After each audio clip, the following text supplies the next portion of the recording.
Imagine करो, एक car और एक घोड़ा दोनों मूव करते हैं, राइट? बट इन दोनों में एक बड़ा फर्क है। कार कभी ग्रो नहीं कर सकता, ना खुद को रिपेयर कर सकता है, और तो और रिप्रोड्यूस भी नहीं कर सकता। दूसरी तरफ एक घोड़ा ये सब कर सकता है, क्योंकि वो एक लिविंग ऑर्गेनिज्म है। ऐसा क्यों होता है? घोड़ा लिविंग है और कार क्यों नहीं? क्योंकि घोड़े सेल्स से बने होते हैं। आज हम इस वीडियो में देखेंगे कि सेल को साइंटिस्ट ने कैसे डिस्कवर किया और क्यों सेल लाइफ की सबसे फंडामेंटल यूनिट होती है।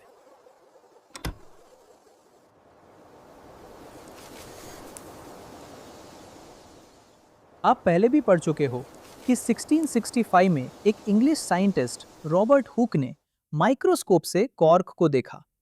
उन्होंने देखा कि कॉर्क में छोटी छोटी खाली कंपार्टमेंट्स हैं, जो उन्हें मॉन्क्स के रूम्स जैसे लगे। उन रूम्स को सेल्स कहा जाता था। सेल्स का मतलब होता है स्मॉल रूम्स, इसलिए उन्होंने उन कंपार्टमेंट्स का नाम रखा सेल्स। लेकिन हुक ने सिर्फ डेड प्लांट सेल्स को देखा था। एक लिविंग सेल को उस टाइम तक किसी ने नहीं देखा था। उसके लिए अब हमें जाना होगा स्टोरी के नेक्स्ट लोकेशन में, नेदरलैंड्स, 1674। एक डच साइंटिस्ट एंटोनी वैन लेeuwenhoek की एक अलग ही हॉबी थी, लेंसेज बनाना।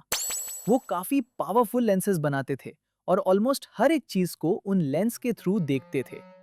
उन्होंने एक दिन सोचा, क्या होगा अगर मैं पानी की एक बूंद को माइक्रोस्कोप के अंदर देखूं? तो फिर क्या, अपने हाथों से बनाए पावरफुल लेंसेज और एक सिंगल लेंस माइक्रोस्कोप के जरिए उन्होंने जो देखा, वो देख के वो खुद भी हैरान रह गए। क्लियर पानी के अंदर छोटी छोटी जीव, लिविंग ऑर्गेनिजम्स स्विमिंग कर रहे थे। एंटन ने दुनिया को बताया कि एक पूरा इनविजिबल यूनिवर्स होता है जो सिर्फ एक सेल से बना होता है। इसी क्यूरियोसिटी और उनके अमेजिंग लेंसेज की वजह से एंटन वैन लीeuwenhoek पहले साइंटिस्ट बने जिन्होंने लिविंग सेल्स को माइक्रोस्कोप के अंदर देखा। और फिर लगभग 150 साल बाद 1831 में एक स्कॉटिश बॉटनिस्ट रॉबर्ट ब्राउन ने माइक्रोस्कोप से लिविंग प्लांट सेल्स को ऑब्जर्व किया। उन्होंने देखा कि हर प्लांट सेल में एक छोटा डार्क राउंड स्ट्रक्चर होता है। उन्होंने इसका नाम रखा न्यूक्लियस। उस समय तक साइंटिस्ट को ये तो पता था कि सेल्स एग्जिस्ट करते हैं, लेकिन उनके अंदर क्या होता है ये क्लियर नहीं था। इस डिस्कवरी ने नए सवाल खड़े कर दिए। सेल्स के अंदर और क्या छुपा हुआ है? ये छोटी सी यूनिट इतना काम कैसे करती है? 1830s तक माइक्रोस्कोप्स पहले से बहुत इंप्रूव हो गए थे, जिसके वजह से रॉबर्ट ब्राउन जैसे साइंटिस्ट अब सेल्स को और भी डिटेल में स्टडी कर पा रहे थे।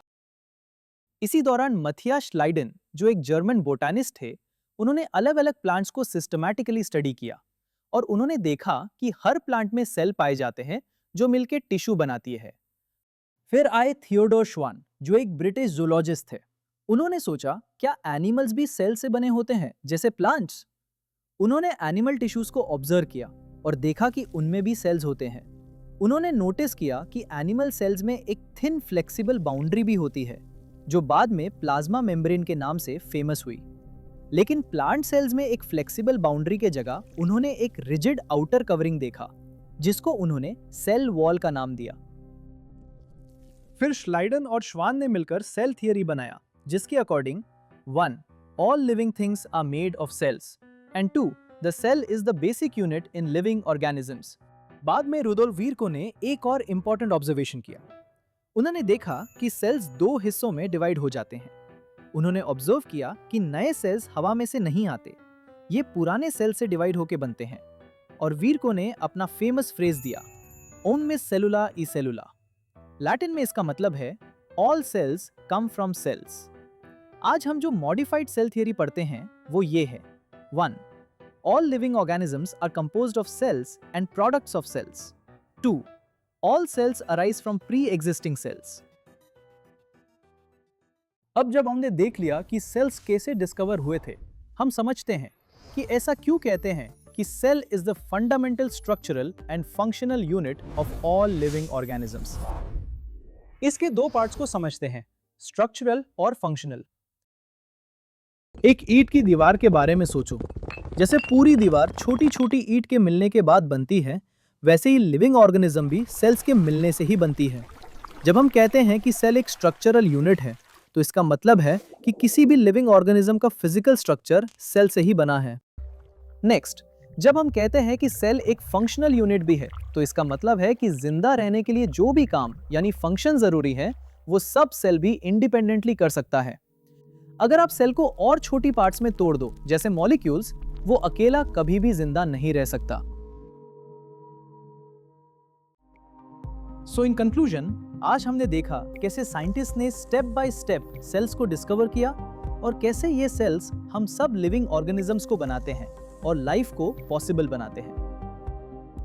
नेक्स्ट वीडियो में हम सेल के अंदर जाएंगे और देखेंगे कैसे अलग-अलग सेल कंपोनेंट्स मिलकर सेल को जिंदा रखते हैं।